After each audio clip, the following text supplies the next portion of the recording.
C'est Le scandale idéal, roman de suspense psychologique, avec Jessie Hunt, tome 23, écrit par Blake Pierce, lu par Caroline.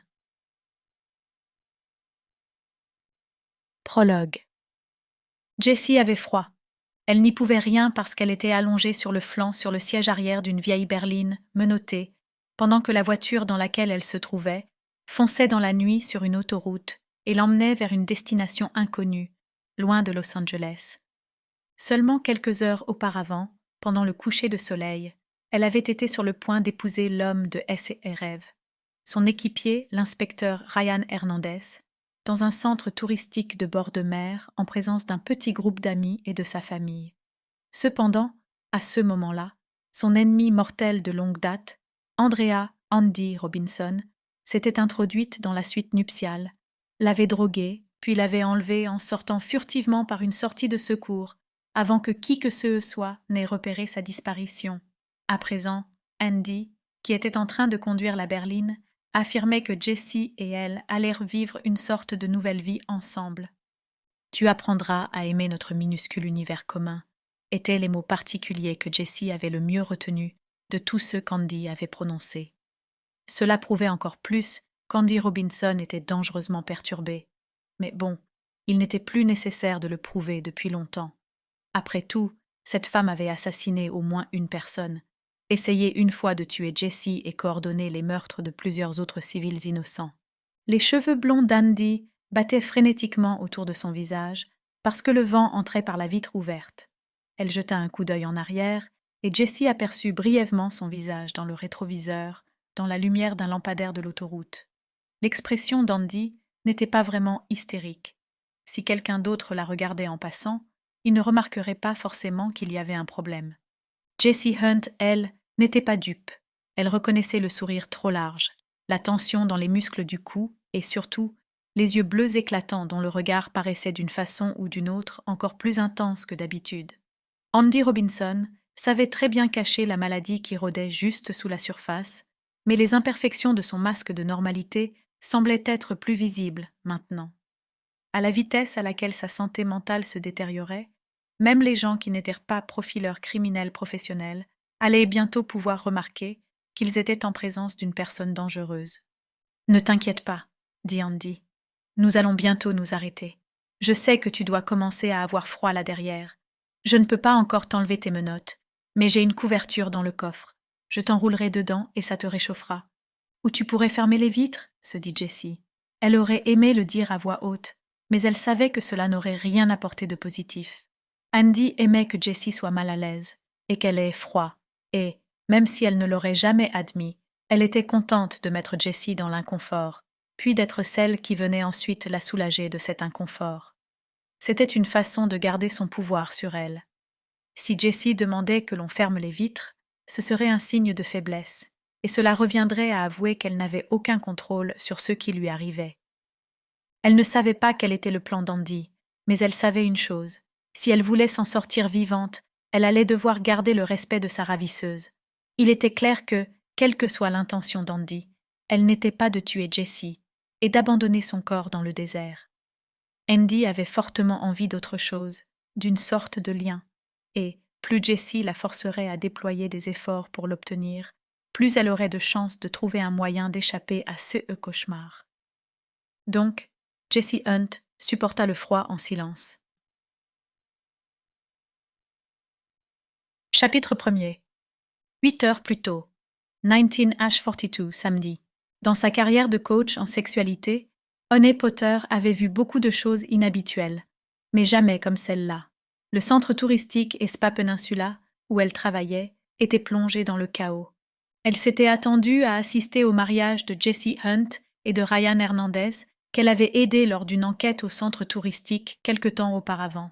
Au lieu de cela, elle semblait être témoin d'une scène de crime. Juste quelques minutes auparavant, une femme en robe blanche avait remonté l'allée, retiré son voile, et ils avaient tous constaté qu'elle n'était pas Jessie. Alors, elle avait commencé à rire comme une folle, et il y avait eu une pagaille monstre. La femme avait essayé de courir vers la falaise du littoral et de se jeter sur les rochers qui se trouvaient dessous, mais 2 invités l'avaient plaquée au sol, la première en robe de soirée et l'autre en robe de cocktail. Par la suite, Honey avait appris qu'elles étaient toutes deux des collègues de Jessie et que la première était une inspectrice du nom de Susanna Valentine et l'autre une chercheuse de la police du nom de Beth Ryerson.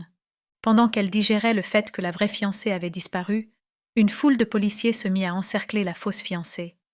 Honey n'entendait pas ce qu'ils disaient, mais l'imposteuse continuait à glousser comme une folle. Alors, l'amie de Jessie, que l'on appelait Kat comme le savait Honey, commença à rouer la femme de coups jusqu'à ce qu'elle se calme. La femme arrêta de glousser. Quand les autres eurent arraché Kat à la femme, cette dernière était roulée en boule et gémissait de douleur. « Allez voir ailleurs si j'y suis, Gentry !» ordonna un homme âgé qui, comme le savait Honey, était le capitaine Roy Decker, le patron de Jessie, qui était censé la mener à l'hôtel. « Vous avez de la chance que je ne vous fasse pas arrêter. » Kat Gentry partit furieusement dans la direction de la suite nuptiale, suivie de près par une femme assez jeune, grande, blonde et maigre. Même si elle semblait avoir 20 ans au maximum, elle marchait avec une détermination qui dénotait une maturité de loin supérieure à son âge. Honey chercha Ryan pour lui dire quelques mots de réconfort, mais elle ne le trouva pas. Il aurait été difficile de ne pas voir l'inspecteur Ryan Hernandez. Avec ses cheveux bruns, sa mâchoire carrée et son corps musclé, on le repérait dans la plupart des foules. Cependant, c'était son sourire éclatant et ses yeux marrons chaleureux qui avaient conquis le cœur de Honey quand elle avait fait sa connaissance, bien qu'elle ait été elle-même une vétérane du monde du sexe. Au bout d'un moment, Honey se rendit compte qu'il était logique qu'il ait disparu. Sa priorité n'était bien évidemment pas de tabasser la femme qui avait pris la place de sa fiancée à l'hôtel pour la faire parler, mais de retrouver la femme qu'il aimait. Il était probablement déjà en train de la chercher dans la suite nuptiale. Ce n'était pas le domaine de compétence de Honey. Elle avait l'habitude d'aider les couples à redécouvrir des moyens de faire connaissance ou d'explorer de nouvelles aventures érotiques pour épicer leurs relations. Avant, Honey l'avait fait en tant qu'actrice de film X. Maintenant, elle agissait en tant que sexologue agréée avec une spécialité très particulière. Cette situation la dépassait vraiment. Comme pour accroître son manque de confiance en elle-même, le capitaine Decker, homme de la soixantaine au visage buriné et au dos voûté avec des cheveux gris très clairsemés et des lunettes, commença à aboyer des ordres aux invités qui étaient encore assemblés près du kiosque où la cérémonie aurait dû avoir lieu. « Inspectrice Valentine et Bray », ordonna-t-il aux deux inspectrices qui se tenaient le plus près de lui. « J'ai besoin que l'une de vous deux aille trouver Hernandez.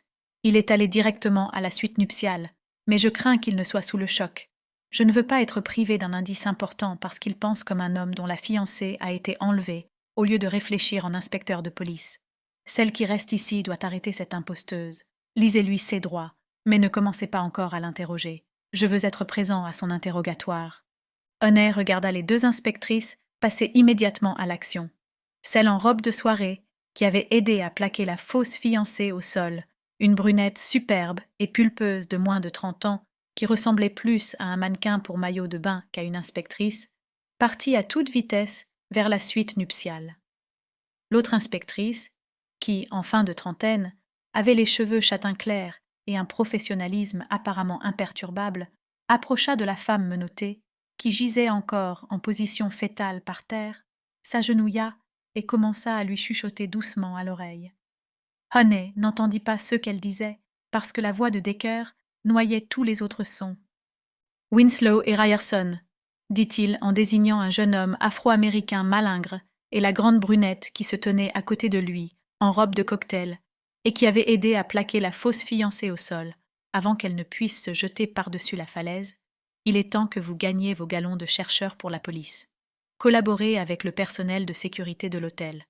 Je veux que vous visionniez toutes les vidéos de surveillance de la dernière demi-heure.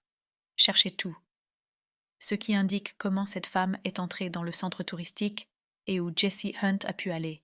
Je peux vous aider à le faire, dit Hugo Cosgrove, directeur de la sécurité de Peninsula, en leur faisant signe du haut du sentier.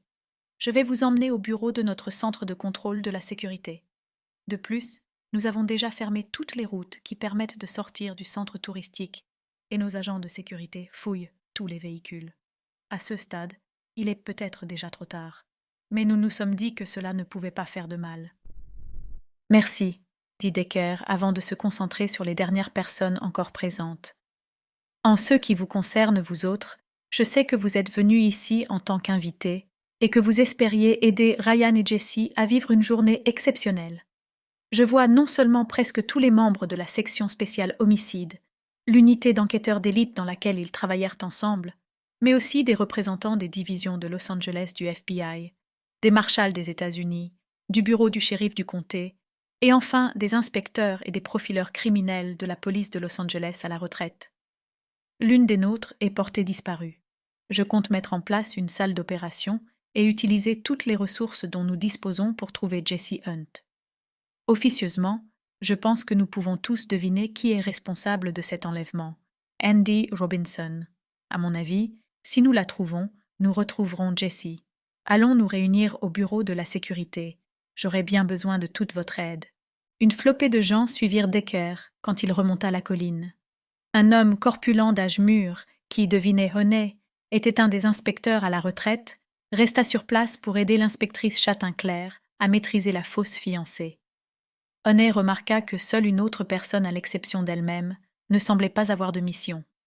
Une belle femme noire d'environ 30 ans était assise sur une des chaises pliantes, installée pour la cérémonie la tête dans les mains. Elle sanglotait doucement. Honey avait entendu dire que Jessie avait une demi-sœur qui était là ce soir et se demanda si c'était elle. Comme tout le monde s'empressait de sauver Jessie, personne n'avait pensé à consoler sa demi-sœur. Honey ne pouvait pas résoudre les crimes, mais elle pourrait peut-être au moins aider cette femme. Elle approcha et s'assit à côté d'elle. « Comment ça va ?» demanda-t-elle doucement. La femme leva les yeux. Même les larmes qui lui coulaient sur le visage ne pouvaient cacher sa beauté. « Moins bien que d'habitude, » marmonna-t-elle. « Êtes-vous la sœur de Jessie, Hannah ?» demanda Honey. Cette idée sembla presque faire rire la femme. « Non, » dit-elle. « Hannah, c'est la grande adolescente blonde qui a remonté la colline à toute vitesse il y a 1 minute, prête à tuer celle qui avait fait ça à sa grande sœur. Je suis Lassie, une amie d'université de Jessie. Nous étions très proches jusqu'à il y a quelques années. Ensuite, nous nous sommes disputés pour une raison stupide. J'ai déménagé en Europe et nous n'avons jamais vraiment résolu notre désaccord. J'espérais le faire ce soir, mais maintenant, j'ai peur de ne jamais en avoir l'occasion. » Honey posa une main sur l'épaule de Lassie et la serra doucement. Même si elle n'était ni inspectrice, ni chercheuse pour la police, ni agent du FBI, elle pouvait aider cette femme. « Ne vous inquiétez pas, Lassie, » dit-elle doucement. « Vous avez entendu le capitaine. Les ressources de toute la police de la Californie du Sud vont être mises à profit pour trouver Jessie. Vous la reverrez. Vous résoudrez votre désaccord. Dans quelques années, vous irez boire un pot ensemble et vous vous remémorerez cette soirée de folie. » Lassie hocha la tête. Elle semblait y croire, et Honey voulait y croire elle aussi. Après tout, Jessie Hunt était plus qu'une simple profileuse criminelle. Pour beaucoup d'habitants de cette ville, elle était un symbole de justice et de courage, une personne qui avait subi des tragédies personnelles atroces, mais qui se battait quand même pour protéger les gens. S'il la perdait, ce serait une catastrophe, et pas seulement pour les gens qui étaient venus ici ce soir. En outre, ce que Honey avait dit était vrai. Avec la police de Los Angeles, le bureau du shérif, le FBI et les marshals des États-Unis, il y avait une armée d'enquêteurs sur place, et ils désiraient tous personnellement retrouver Jessie, saine et sauve. Pourtant, quelque chose tracassait Honey, même si son expérience dans l'industrie des films pour adultes avait été en grande partie positive, surtout parce qu'elle avait insisté pour contrôler totalement ce qu'elle faisait et avec qui. Elle avait vu beaucoup de choses tristes. On perdait la trace de nombreuses femmes et beaucoup disparaissaient entièrement, même des femmes vraiment célèbres, soutenues par des équipes dont la prospérité dépendait de leur libération. Ce monde était effrayant, même pour une profileuse criminelle recherchée par une armée de sympathisants. Cependant, Honey ne dit rien de tout cela à Lassie. Elle resta simplement assise avec elle sans parler, prête à l'aider si nécessaire. Chapitre 2. Four H57, dimanche matin. Jessie sentait qu'elle commençait à avoir des crampes. Elle essaya d'ignorer cette sensation, car elle ne voulait pas donner de signes de faiblesse. Mais bientôt, elle n'allait plus pouvoir empêcher un gémissement ou deux de lui échapper. À présent, elle savait qu'elles allaient vers l'est, dans le désert. À Los Angeles, Pendant les quelques dernières nuits, la température avait frôlé les 15 degrés, mais ici, il faisait facilement entre 6 et 8 degrés de plus. Elle devinait qu'elles étaient dans le désert des Mojaves de Californie, ou peut-être plus loin à l'est, dans le Nevada ou en Arizona. « Je n'ai pas oublié la couverture, » dit Andy du siège de devant, semblant lire dans les pensées de Jessie. Il y a une aire de repos à la prochaine sortie. S'il n'y a personne d'autre là-bas, nous nous y arrêterons. C'est très généreux de votre part, répondit Jessie d'un ton narquois, refusant de témoigner une gratitude sincère à sa ravisseuse. Je sais que tu es frustrée, lui dit Andy, un sourire au visage. Quand tu t'es réveillée le jour de ton mariage, tu n'avais probablement pas prévu de te faire enlever, mais, crois-moi, je t'ai épargné beaucoup d'ennuis. Maintenant, tu n'as plus à te soucier du divorce qui se serait inévitablement produit dans 2 ans, ou de ta petite sœur, qui te pompe ton fric, même si elle est censée partir à l'université, ou, c'est quoi la dernière lubie, en école de cuisine. De plus, tu es également débarrassé de cet ami pénible qui profite constamment de ton accès privilégié à la police de Los Angeles pour empêcher sa laborieuse agence de détective privé de boire la tasse. Tu es débarrassé de tout ça, et personne ne t'en voudra. Je subis les conséquences, et toi, tu regagnes ta liberté. Pour toi, c'est gagnant-gagnant. Je sais que tu ne vois pas encore les choses comme ça, mais ça viendra. Jessie ne répondit pas. Andy s'attendait-elle vraiment assez et qu'elle réagisse à sa logique tordue? Cela ne servirait à rien. Ce qui était presque plus inquiétant que son raisonnement dérangé, c'était la précision de ses connaissances. Comment avait-elle appris que Hannah voulait aller en école culinaire? Comment savait-elle que Jessie donnait parfois des tuyaux de la police de Los Angeles à Kat pour l'aider à résoudre ses affaires de détective privé? Andy Robinson n'était sorti de prison qu'1 semaine auparavant. Avait-elle su tout ça pendant son séjour au Centre régional de détention psychiatrique pour femmes de l'Ouest? Ou l'avait-elle appris pendant la semaine qui s'était écoulée depuis sa libération? Et que savait-elle d'autre? Visiblement, elle en avait assez découvert pour s'introduire dans le mariage de Jessie alors qu'on était censé la surveiller 24 heures sur 24. De plus, malgré la présence d'une 12aine de policiers invités au mariage, elle avait réussi à s'introduire dans la suite nuptiale avec une complice, à immobiliser la fiancée et à la sortir du centre touristique sans qu'on la remarque. Ce n'était pas un plan concocté à la hâte, même si Andy considérait visiblement qu'il s'agissait d'une sorte de suite de Thelma and A.M.P. Louise. Cet enlèvement avait été méticuleusement planifié par une femme qui, bien que dérangée, était aussi brillante. Si Jessie voulait découvrir le plan de cette femme et trouver une façon de se tirer de ce mauvais pas, il faudrait qu'elle sache à quoi elle avait affaire. Or, cela signifiait qu'elle allait devoir parler avec Andy, même si cette idée lui donnait quelque peu la nausée. « Vous avez l'air extrêmement sûr de vous-même », concéda-t-elle finalement. Comme elle savait que toute amabilité franche éveillerait les soupçons d'Andy, elle avait choisi de lui adresser un compliment réticent et sceptique. « Tu as peut-être oublié à qui tu as affaire, » répondit sèchement Andy. « Je ne suis pas un de tes tueurs en série maladroits, dont toutes les décisions dépendent de leurs pulsions violentes. Il est vraiment facile de les profiler, n'est-ce pas, Jessie? Ils sont tous à la merci de leurs désirs. Si l'on comprend leurs désirs, on peut prédire leurs actions. Moi, je ne fonctionne pas comme ça. » « Je n'ai pas suggéré une telle chose, » lui dit Jessie en sentant la voiture tourner vers la droite et ralentir, ce qui indiquait qu'elle venait de quitter l'autoroute. « Mais vous devez bien reconnaître que me droguer et m'arracher furtivement à mon propre mariage n'est pas vraiment le meilleur moyen de créer une relation fusionnelle entre âmes sœurs. De telles personnes ne doivent-elles pas soutenir les décisions l'une de l'autre, même si elles ne sont pas d'accord avec elles? Je ne suis pas étudiante de 2e année dans une université d'arts libéraux, Jessie. Ma mission n'est pas de soutenir tes mauvaises décisions. Je suis là pour te sauver. « Et si je ne veux pas qu'on me sauve ?» répliqua Jessie pendant que la voiture s'arrêtait. « Vous attendez-vous vraiment à ce que je vous remercie pour m'avoir placée dans une situation où vous avez dû m'attacher? Vous comprenez tout de même que ce n'est pas le meilleur moyen d'établir des liens de confiance, n'est-ce pas? » « Aux grands mots, les grands remèdes, » répondit Andy en garant la voiture. « Tu finiras par le comprendre. Bon, tu la veux ou pas, cette couverture? Accepteriez-vous au moins de me détacher pour me prouver votre bonne foi? » Andy se retourna sur son siège et offrit à Jessie un sourire compatissant. « Mais, Jessie, dit-elle gentiment, tu viens de me dire que tu ne voulais pas que je te sauve. Donc, Je serais vraiment idiote si je te libérais, non? Comment vous attendez-vous à me convaincre si vous faites constamment usage de la force? Rétorqua Jessie. Andy sourit. Jessie aurait voulu lui envoyer son poing à la figure. Cela ne se passera pas toujours comme ça, lui assura-t-elle. Quand je serai plus sûre que tu n'essaieras pas de t'enfuir dès que je t'aurai accordé un peu d'autonomie, nous desserrerons un peu ces liens. C'est ironique, n'est-ce pas? Il faut que nous resserrions nos liens pour que je puisse desserrer les tiens. Bon, assez bavardé pour l'instant. Je t'apporte ta couverture et nous repartons. Après tout, nous avons encore du chemin à faire et notre avance ne durera pas toujours. Elle se leva du siège de devant et partit à l'arrière de la voiture. Jessie regarda les menottes qui l'immobilisaient, une au poignet et une à la cheville, attachées toutes les deux à l'armature métallique du siège arrière.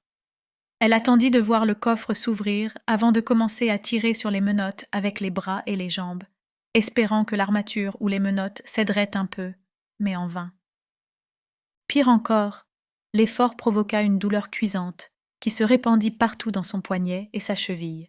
Elle ne savait pas si c'était parce qu'elle avait gardé la même position trop longtemps, parce que le sang n'avait pas circulé assez bien, ou parce qu'elle avait froid, mais l'effort qu'elle avait déployé pour se libérer lui donnait la sensation que ses extrémités avaient été attaquées par des dizaines d'abeilles. Le coffre se referma avec un claquement et Andy réapparut. Jessie déglutit avec difficulté, espérant masquer la douleur qu'elle ressentait. « Tu as soif ?» demanda Andy en comprenant de travers la déglutition de Jessie et en sortant une bouteille d'eau. « Qu'est-ce qui me prouve qu'elle n'est pas droguée ?» demanda Jessie, les dents serrées. « Rien, » répondit nonchalamment Andy, « mais elle ne l'est pas. Je ne peux pas promettre que je ne te droguerai plus, mais ce n'est pas vraiment nécessaire en ce moment, au milieu de la nuit, quand tu es attachée comme ça. » Elle donna plusieurs gorgées d'eau à Jessie, puis l'enveloppa dans la couverture. Elle était épaisse, et bien qu'un peu rêche, elle commença à la réchauffer tout de suite. Andy remonta à l'avant et redémarra la voiture. « Tu sais, je repensais à tes amis au centre touristique, » dit-elle gentiment d'un ton songeur. « Ils sont probablement en train de remuer ciel et terre pour te retrouver, en ce moment, mais ce sera en vain. Honnêtement, pour moi, c'est en partie ce qui m'amuse, savoir que tous ces gens importants vont te rechercher en usant de tout leur pouvoir alors que, en fin de compte, ça ne servira à rien. Tu sais pourquoi ? » ?»« Non, » dit Jessie en décidant de jouer le jeu pour l'instant. « Pourquoi ? » ?»« Parce que nous allons à un endroit très spécial, » dit Andy d'une voix presque exaltée, « à un endroit où ils ne nous retrouveront jamais, en dépit de tous leurs efforts, même s'ils cherchent très longtemps. De plus, quand nous y arriverons, je pense que tu constateras non sans surprise que tu seras très heureuse d'y être. Je te le promets. » Chapitre 3. 19H46, samedi. Au commencement, Ryan Hernandez fut incapable de réfléchir. Il avait été sous le choc quand, devant lui, la fausse fiancée avait enlevé son voile, commencé à rire de manière hystérique, puis s'était enfuie vers la falaise du littoral, et avait été taclée par Susanna Valentine et Beth Ryerson juste avant de pouvoir sauter. Il était encore frappé par la stupeur, à moitié abasourdi, et il n'avait pas entièrement digéré le fait que Jessie n'était pas là quand les autres avaient commencé à interroger l'imposteuse. C'était seulement quand Kat Gentry s'était mise à tabasser la femme que son cerveau avait recommencé à fonctionner. Il y avait plus qu'assez de gens pour s'occuper de la fausse fiancée folle. Il avait besoin de savoir où Jessie était. C'était pour cela qu'il était monté à la suite nuptiale. C'était pour cela qu'il s'était forcé à inspirer lentement et profondément plusieurs fois quand il avait été sûr que Jessie n'y était pas. La suite était maintenant une scène de crime, et il ne pouvait pas permettre à sa panique et à son émotion de la contaminer, car cela risquerait d'empêcher la découverte d'une preuve cruciale. Alors qu'il venait de ressortir, il vit Kat Gentry et Hannah Dorsey monter en courant. « Elle n'est pas là, » dit-il rapidement. « N'entrez pas. L'unité de scène de crime va devoir examiner les lieux, et nous ne devons pas les contaminer. » À bout de souffle toutes les deux, Kat et Hannah hochèrent la tête. « Est-ce que la femme a dit quelque chose ?» demanda-t-il. « Celle qui porte la robe de mariée ?»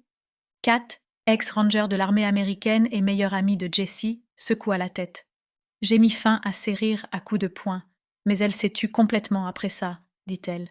Le capitaine Decker m'a envoyé promener. »« Tu as de la chance qu'il en soit resté là, » dit Ryan. « Crois-moi, répondit-elle, Si j'avais été seule avec elle, cet interrogatoire serait encore en cours et elle serait en train d'avouer.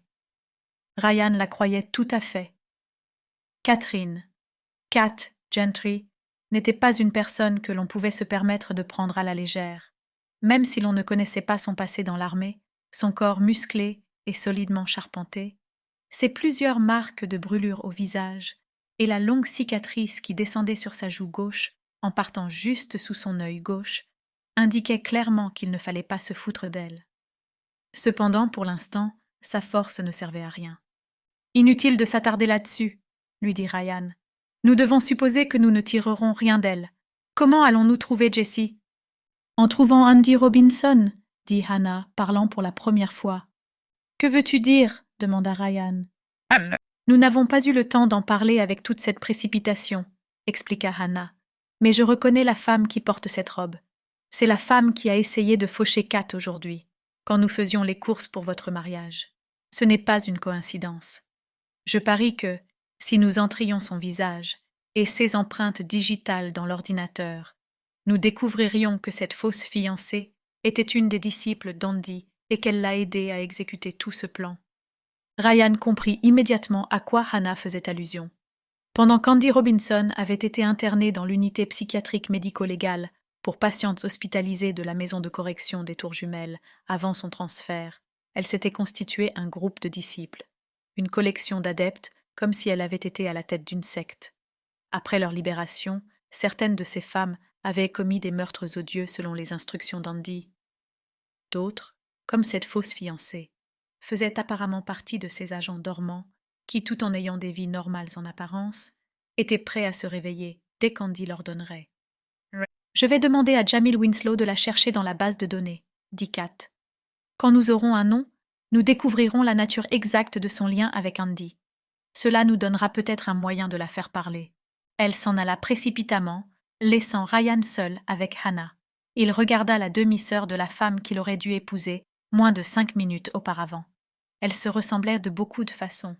Elles étaient grandes, toutes les deux, même si, à 1,77 m, Jessie dépassait sa petite sœur de 2 cm. Elles avaient les mêmes yeux verts pénétrants. Elles étaient toutes deux minces et athlétiques, bien que seule Hannah soit vraiment maigre. Jessie était brune et Hannah blonde, mais elles avaient toutes deux les cheveux mi-longs. Elles étaient toutes deux têtues, déterminées, et elles ne renonçaient jamais à obtenir ce qu'elles voulaient. Cependant, Jessie était adulte. La personne qui se tenait devant Ryan était encore à quelques semaines de son 18e anniversaire, et, en ce moment difficile, ça se voyait. Ryan se rendit compte qu'elle avait fait bonne figure et s'était efforcée de rester forte pour coopérer à la recherche, mais que, maintenant qu'elle était seule avec lui, le vernis semblait se fendiller et elle ressemblait à une petite fille perdue. « Hé !» dit-il doucement, « ça va aller, nous allons la trouver. » Hannah leva le regard vers lui. Elle avait les yeux humides, mais son regard était inflexible. « Rien ne t'oblige à minimiser la situation pour me réconforter, Ryan, » dit-elle. « Nous savons tous les deux de quoi Andy Robinson est capable. Il est tout à fait possible que je ne revoie plus jamais ma sœur. Quand nous rejoindrons les autres, j'éviterai d'y penser et je consacrerai toute mon énergie à notre recherche. Cependant, pour le moment, soyons honnêtes l'un avec l'autre et acceptons le fait que nous ne la retrouverons peut-être jamais. » Ryan secoua la tête. « Je sais que, maintenant, je devrais te dire que tu as le droit de penser ça, mais ce n'est pas comme ça que je fonctionne. Je vais travailler tout le temps jusqu'à ce que nous la retrouvions et je ferai face à tout le reste ensuite. Et puis, je vais te révéler un petit secret, Hannah. Nous avons besoin de toi. Tu es étonnamment intelligente. Tu connais bien Jessie. Si elle t'arrive à nous laisser des indices sur l'endroit où elle est, tu seras tout aussi susceptible de les repérer que qui que ce soit d'autre. Par contre, ça ne marchera pas si tu as déjà renoncé à l'idée de la revoir. Nous aurons le temps de pleurer et de nous apitoyer sur notre sort plus tard. » Quand Hannah entendit sa dernière remarque, elle écarquilla les yeux, mais ne protesta pas. Il poursuivit. « Écoute, je sais que, en théorie, tu es encore mineure et que Jessie est ta tutrice, mais, en ce moment, j'ai besoin que tu sois la sienne. J'ai besoin que tu sois concentrée. J'ai besoin que tu sois un atout, pas une petite sœur qui a besoin qu'on s'occupe d'elle. Je sais qu'il est injuste de te demander ça, mais je te le demande quand même. Tu peux dire oui ou tu peux rentrer à la maison. Que choisis-tu? Elle n'eut pas besoin de parler pour qu'il comprenne sa réponse. Quand ils sortirent, elle avait les yeux secs, astérisque. Elle s'appelle Corinne Bertan, dit Jamil Winslow 10 minutes plus tard. Ryan examina la photo de la femme sur l'écran. Ils étaient tous rassemblés autour du moniteur dans le bureau du personnel de sécurité de l'hôtel, où le capitaine Decker avait installé leur salle d'opération temporaire. La femme dont il parlait était enfermée dans une cellule de détention provisoire à quelques mètres, et elle regardait dans le vide d'un air inexpressif, apparemment inconsciente du chaos qu'elle avait provoqué. Comme nous le soupçonnions, poursuivit Jamil, elle a été prisonnière aux Tours Jumelles, où son incarcération a partiellement coïncidé avec celle d'Andrea Robinson. Elle a été libérée il y a 8 mois. Depuis, elle a mené une vie ordinaire. Comme avec la plupart des femmes liées à Robinson, il n'y a eu aucun moyen de détecter qu'elle était sous son influence avant qu'elle ne commette ces méfaits. Pourquoi a-t-elle été internée aux Tours Jumelles? Demanda la docteure Janice Lemon. Cette femme de la soixantaine aux lunettes épaisses et aux cheveux crépus était la psychiatre personnelle de Jessie et de Hannah. Elle avait aussi été profileuse criminelle pour la police de Los Angeles et pour le FBI, avant de ne plus se consacrer qu'à des patients privés. Selon son dossier, répondit Beth Ryerson, elle aimait faire ce qu'il ne fallait pas. Qu'est-ce que ça veut dire? Demanda Decker. Elle prenait les routes à sens unique dans le mauvais sens. Sur les pistes cyclables, elle fonçait sur les gens qui arrivaient vers elle. Sur les pistes de footing, elle fonçait dans les coureurs. Ce qui a fini par la faire incarcérer, c'est quand elle est allée dans un bowling, qu'elle s'est approchée des quilles puis qu'elle a jeté sa boule sur les gens. Elle a heurté un petit enfant à la jambe et lui a brisé le genou. « Mais elle n'a rien fait depuis sa libération ?» demanda la docteure Lemon. « Rien qui soit consigné dans notre base de données, » dit Jamil. « Ok, je vais discuter avec elle, » dit Decker en partant vers la porte. « Et moi, capitaine ?» demanda Ryan. « Vous ne croyez pas que vous êtes impliqué un peu trop personnellement dans cette affaire pour effectuer un interrogatoire objectif, Hernandez ?»« Justement, » répliqua Ryan, « ce n'est pas un interrogatoire ordinaire. Pensez-vous vraiment qu'elle va répondre à des questions standards?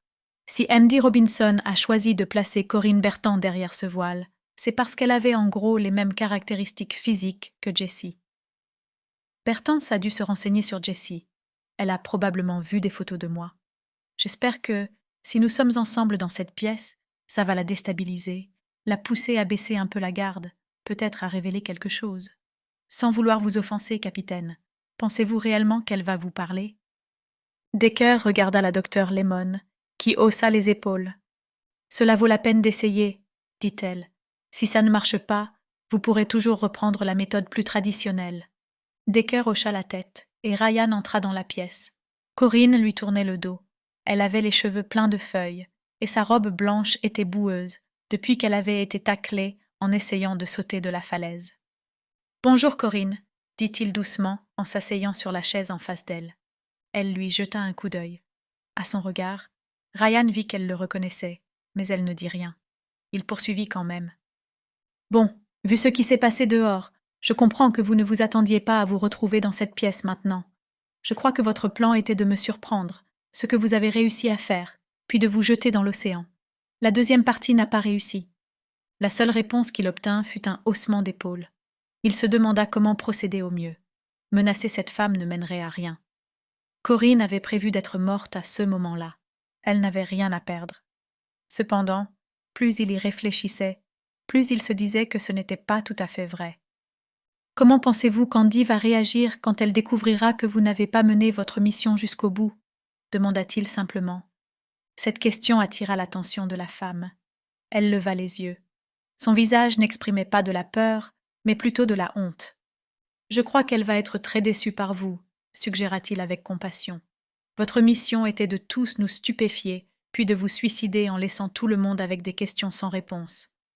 Quand nous aurions repêché votre corps, Andy et Jessie auraient été si loin que nous n'aurions eu aucune chance de les retrouver. Pourtant, ce plan a déjà échoué, Corinne. Nous savons qui vous êtes. Nous savons tout sur votre lien avec Andy. Notre personnel vous surveille depuis que vous avez quitté les Tours Jumelles, et bientôt, nous aurons des informations sur toutes vos interactions avec Andy. Quand elle sera capturée, elle vous en tiendra responsable. parce que vous n'avez pas su mener une seule tâche toute simple jusqu'au bout. Corinne baissa la tête, sans dire un seul mot. Pourtant, nous pouvons vous aider, lui dit-il. Nous pouvons nous arranger à ce qu'elle ne sache jamais que vous avez échoué. Il suffira que vous nous disiez ce que vous savez. Après ça, nous vous aiderons, je vous le promets. À sa grande surprise, Corinne se remit à rire. C'était le même gloussement d'aimant que lorsqu'elle avait soulevé le voile. Ryan ne savait pas comment réagir. Il avait cru qu'il l'avait convaincue, mais, à un moment ou à un autre, il avait gravement déconné. Il entendit un clic derrière lui, et, quand il se retourna, il vit que la docteure Lemon venait d'entrer dans la pièce. Elle approcha et posa une main sur son épaule. « Puis-je parler à Corinne ?» demanda-t-elle doucement. « Bien sûr, » dit-il en commençant à se lever. « Vous pouvez rester, » dit Lemon. « Ça ne prendra qu'une seconde. » Elle se pencha vers Corinne et lui chuchota quelque chose à l'oreille. La jeune femme arrêta de rire et redressa la colonne vertébrale. Lemon chuchota quelque chose d'autre. Corinne la regarda dans les yeux et hocha la tête. Alors elle ferma les yeux et gémit 3 mots. « Entièrement à moi !» Elle répéta ces mots à plusieurs reprises, plus fort et de manière plus sinistre à chaque fois. Lemon indiqua à Ryan qu'il devait quitter la pièce. Quand il le fit, Lemon chuchota une chose de plus à Corinne, et elle se tut à nouveau. Quand ils se retrouvèrent dans le bureau de la sécurité, Susanna Valentine demanda ce sur quoi tout le monde s'interrogeait. « Que s'est-il donc passé ?» J'ai demandé si Andy avait dit où elle comptait emmener Jessie. Vous avez entendu sa réponse. Faites-en ce que vous pourrez. Est-ce que cela pourrait être une sorte d'énigme ? Demanda Jack Dolan, agent du FBI, un autre invité au mariage, qui n'avait rien dit jusqu'à présent. Peut-être pour Andy, dit Lemon, mais je ne crois pas que Corinne soit du type à aimer les jeux. Je soupçonne que ce sont les mots exacts qu'on lui a dit. Et si c'était aussi direct que ça en a l'air ? Suggéra le petit copain de Kat, le shérif adjoint de Riverside County, Mitch Connor. Quand Robinson rentrera chez elle, Jessie sera entièrement à elle. Mais pourquoi Andy s'embêterait-elle à kidnapper Jessie à son mariage pour la ramener à un endroit où nous pourrions facilement la retrouver ? Demanda Patrick Murphy, marshal des États-Unis. En fait, cette idée n'est pas si folle que ça, fit remarquer Brady Bowen, témoin et ex-équipier de Ryan, maintenant inspecteur à la division de West Los Angeles. Certains suspects sur lesquels j'ai enquêté sont revenus à l'endroit où ils avaient été arrêtés parce qu'ils s'imaginaient que les policiers n'y reviendraient plus jamais. De plus, ajouta l'inspectrice Karen Bray, n'oubliez pas que son manoir est à Hancock Park. « Qu'est-ce que ça a de significatif ?» demanda Murphy. Quand je patrouillais dans la rue à Hollywood, on m'avait signalé beaucoup d'incidents dans ce quartier et j'ai appris que beaucoup de ces maisons dataient d'avant la Prohibition. À cette époque, de nombreux propriétaires faisaient creuser des pièces sous leur maison pour y cacher des tonneaux de gnôle illégales. Si sa maison est comme ça, elle aurait pu transformer tout le sous-sol en zone de vie pour situation d'urgence et personne ne le saurait. Je pourrais consulter le cadastre de la ville et les archives des constructions pour voir si elle a fait effectuer des modifications, proposa Jamil. Pourquoi pas, lui dit Bray. Seulement, certains entrepreneurs acceptent de vous construire ça sans le signaler si vous les payez assez cher. Donc, un tel refuge pourrait ne même pas être enregistré. Le but, c'est de le garder secret, après tout. On dirait que ça vaut au moins la peine de vérifier, dit Decker. Bray, utilisez vos relations à Hollywood pour obtenir un mandat dès que possible. Entre-temps, je vais déplacer notre salle d'opération au poste central, où nous aurons accès à plus de ressources. Je veux diriger cette fouille de la maison dès que le mandat sera disponible, lui dit Ryan. Pas de problème, dit Decker avant de lui demander en aparté. Mais emmenez Valentine avec vous. Pourquoi elle ? Demanda Ryan tout aussi discrètement. Parce qu'elle n'a jamais peur d'attaquer les criminels de front et que, si quelqu'un doit abattre Robinson, je pourrais justifier la chose plus facilement si c'est elle qui le fait que le fiancé de la victime kidnappée. Avant que Ryan ait pu répondre, Decker virevolta et aboya des instructions à Jamil et à Beth, qui étaient en train de prendre des notes à toute vitesse. Autour du directeur de la sécurité, tout le monde s'agitait, mis à part la docteure Lemon, qui s'écarta doucement à l'aide de la canne qu'elle avait commencé récemment à utiliser. Ryan la suivit. Il la rejoignit dans un endroit isolé où ils entendaient les vagues s'écraser au loin, mais pas les voix des gens qui étaient à l'intérieur du bureau. « Je veux vous demander quelque chose, dit-il. Qu'avez-vous murmuré à Corinne pour la faire parler ?» La docteure Lemon sourit. Suze, lunettes épaisses, luisait dans le clair de lune, et elle se pencha vers Ryan, son corps minuscule à côté de celui du policier. « Je lui ai dit que, si elle nous aidait, je m'assurerais qu'elle puisse sauter dans l'océan du haut de cette falaise. » Ryan y réfléchit un moment, un peu étonné. Il n'aurait pas cru que les psychiatres avaient le droit de tromper les gens comme ça. « Donc, vous lui avez menti, dit-il. « Selon qui ?» répondit Lemon sans s'engager. « Quoi, vous allez l'aider à s'évader pour qu'elle puisse sauter du haut de la falaise ?» Lemon sourit à nouveau. « Inspecteur Hernandez, je ne veux pas vous apprendre votre métier. Mais ne devriez-vous pas aller au manoir d'Andy Robinson pour en défoncer la porte dès que le mandat aura été signé ?» Elle dissimulait la vérité, mais elle avait raison. Il fallait qu'il y aille tout de suite. Chapitre 4 20H52, samedi. Kat ne remarquait même pas qu'elle roulait trop vite. Alors qu'elle dépassait la vitesse autorisée de presque 50 km/h, Hannah lui montra le compteur. Elles allaient vers le nord, dans Highland Avenue, vers la maison de Jessie.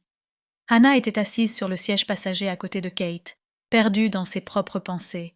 Kat ne parlait pas, elle non plus. Elle essayait de cacher son agacement. Même si elle ne travaillait pas pour la police de Los Angeles, le capitaine Decker lui avait confié une mission directe, ramener Hannah à la maison, en sécurité, et rester avec elle jusqu'à nouvel ordre. Il craignait que le plan d'Andy ne se limite pas à enlever seulement Jessie. Callum Reid, inspecteur à la retraite, avait accepté de suivre Kat et Hannah, en vérifiant si quelqu'un les prenait en filature et de rester avec elles jusqu'à nouvel ordre, par précaution supplémentaire. Pendant qu'elle conduisait, Kat fulminait en silence. Elle ne pouvait s'empêcher de se demander quelles informations supplémentaires ils auraient pu récolter si Decker lui avait permis d'interroger Corinne Bertan à sa façon. En Irak et en Afghanistan, elle n'avait jamais fait partie des équipes qui menèrent les interrogatoires et, honnêtement, elle trouvait en général leur tactique inacceptable. Cependant, elle les avait mémorisées et elle était tout à fait prête à essayer de s'en servir si elle donnait, ne serait-ce qu'un petit espoir de retrouver Jessie. D'un autre côté, une partie d'elle-même était soulagée que les autres l'aient écartée de Bertan à Peninsula. Elle avait ressenti une rage tellement folle en voyant cette femme en robe de mariage rire comme une folle, tout en essayant de se jeter par-dessus une falaise, qu'elle n'était pas sûre qu'elle aurait arrêté de la frapper si personne ne l'avait empêchée de le faire. Cette pensée l'effrayait un peu. La dernière fois qu'elle se souvenait avoir subi une fureur aussi insatiable remontait à des années, après l'explosion de la bombe artisanale qui avait tué plusieurs de ses compatriotes et l'avait blessée. Il lui avait fallu longtemps et beaucoup de séances de psychiatrie pour surmonter cette fureur. Elle ne voulait pas retomber sous sa coupe. Elle écarta cette pensée et se concentra sur quelque chose de plus constructif. Au lieu de tabasser la femme, il travaillait avec ce que la docteure Lemon lui avait fait avouer. La seule phrase, entièrement à moi. Tout le monde semblait espérer que cette phrase suggérait qu'Andy détenait Jessie dans son manoir de Hancock Park. Kat trouvait cette théorie logique, elle aussi, à une chose près. « Peux-tu vérifier quelque chose pour moi ?» demanda-t-elle à Hannah, prenant la parole pour la première fois depuis plusieurs minutes. « Bien sûr, » répondit Hannah, après avoir eu l'air brièvement étonnée. « Te souviens-tu que, hier, je t'ai dit que, une fois que j'ai su qu'Andy allait être libérée, je m'étais invitée chez elle et que j'y avais installé plusieurs caméras cachées pour garder trace de ses mouvements ? » « Bien sûr, » dit Hannah. « Comme tu craignais qu'elle fasse faux bond aux policiers, tu as créé ton propre système de surveillance. »« C'est ça, » dit Kat en lui tendant son téléphone. « Or, mon système n'a pas été infaillible, lui non plus. Cependant, ce qu'il fait très bien, c'est repérer les mouvements sur toutes les caméras. Le système m'envoie une alerte à chaque fois que quelqu'un passe devant l'objectif. Je n'ai pas reçu d'alerte pendant ces 2 dernières heures, depuis avant notre arrivée à Peninsula pour le mariage. »« Tu n'auras pas dû en recevoir, au moins pour ces domestiques ?» demanda Hannah. « En général, ils s'en vont tous à 17 heures, » dit Kat. « Donc, le seul mouvement après cette heure-là ne peut venir que d'elle. Consulte l'historique, mais je ne crois pas qu'il y ait eu quelque chose pendant les quelques dernières heures. » Anna fit défiler l'historique. Je ne vois rien. Nous espérons que vous avez apprécié cet aperçu. Pour continuer à écouter ce livre audio sur Google Play Livres, utilisez le lien dans la description de la vidéo.